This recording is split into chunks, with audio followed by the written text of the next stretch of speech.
Hi guys, we have chapter 8, which was financing public education. The learning objectives for this chapter are property taxes for schools and the pros and cons of relying on them for local funding, state revenue and how states raise and distribute education funds, federal role, responsibility in financing pre-K through 12 education, and school finance reform and the major issues and impact of the economy. Public K through 12 schools in the US is a massive system costing over $594 billion a year as of 2012. Schools rely on local, state, and federal funding, and budget concerns are a top issue for districts, especially when the economy shifts. Key challenges include equity, accountability, and finding new ways to support schools.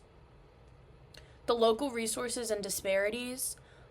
Some schools have greater difficulty supporting education than others do. For example, a school district that is located in a wealthier area or area with a broader tax base will generate more revenue than a school district that is less than in those aspects. Although financial problems affect countless rural and suburban districts, the largest financial problems are found in larger cities. Many cities are affected by something called municipal overburden, which is a severe crunch caused by high population density, a high proportion of low-income citizens, and aging infrastructure. The additional spending needed prevents large cities from generating enough tax revenue to meet all of the demands on the city's budget. States' ability to finance education. State residence has a large deal to do with the type and quality of education a child receives. In 2012, 8 states spent more than $15,000 per year to educate the average student. However, 13 other states spent less than $9,000 per student that same year.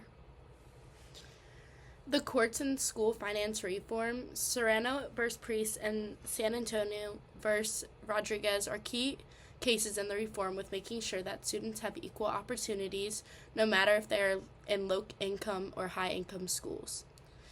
State funding often aims disparities between richer and poorer districts, providing money based on the formulas that consider factors like student needs and district wealth. Federal funding is the smallest portion and is often targeted towards specific programs such as support for low-income students, special education, or school lunch programs. Local sources provide about 40 to 50%, state resources about 40 to 50, and federal sources only roughly 5 to 10. But these numbers can differ a lot depending on where you live. The taxpayer resistance is when taxpayers show reluctancy to continue paying increasing taxes to support public schools. In the late 1970s, a tax revolt swept through the country, putting the school finance reform back.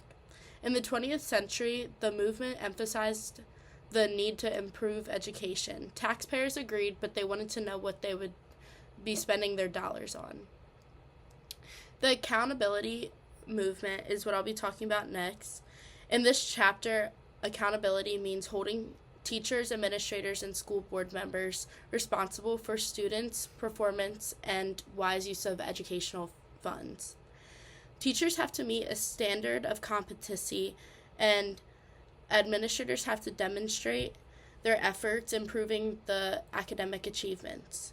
Parents know that school is an important factor in success, and as the costs increase for education, parents and policymakers demand to know what they're spending their money on. In 2001, a new act was passed called the NCLB that required statewide assessments for reading and math for all children from 3rd grade through 8th grade to see their performance rates. Tax credits, educational vouchers, and school choice. Tuition tax credits allow parents to claim state tax deduction for qualified expenditures to send their children to non-public schools, reflect public desire for school choice and non-public schools' need for support. Scholarship tax credit programs Corporations or individuals donate portions to owed state taxes to nonprofit tuition organizations. Scholarships are awarded to K through 12 students for private schools or out-of-district public schools. 14 different states currently have these programs. Educational vouchers. State and local districts provide parents with tax-subsidized voucher or flat grant for portion of child's education costs. And they're used to attend school of the family's choice.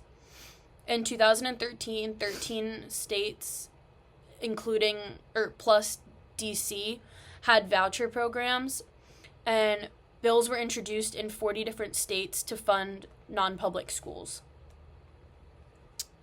With school budgets during difficult economic times, in 2008, the 2008 crash hit schools hard.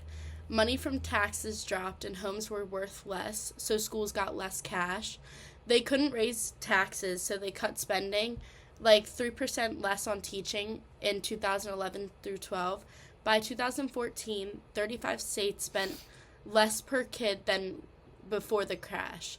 Some added a little bit back, like New Mexico added $72 back, but it didn't fix the big cuts. Over 3,200 school jobs were lost, even though 7,500 more kids showed up.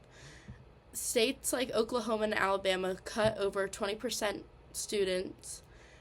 Money is still tight and no new taxes are coming, so schools keep on doing more with less.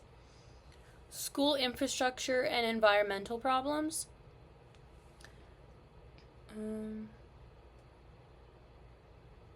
That's the same exact slide. Okay. Never mind. So our questions are, do you believe that education should be funded primarily through taxpayers?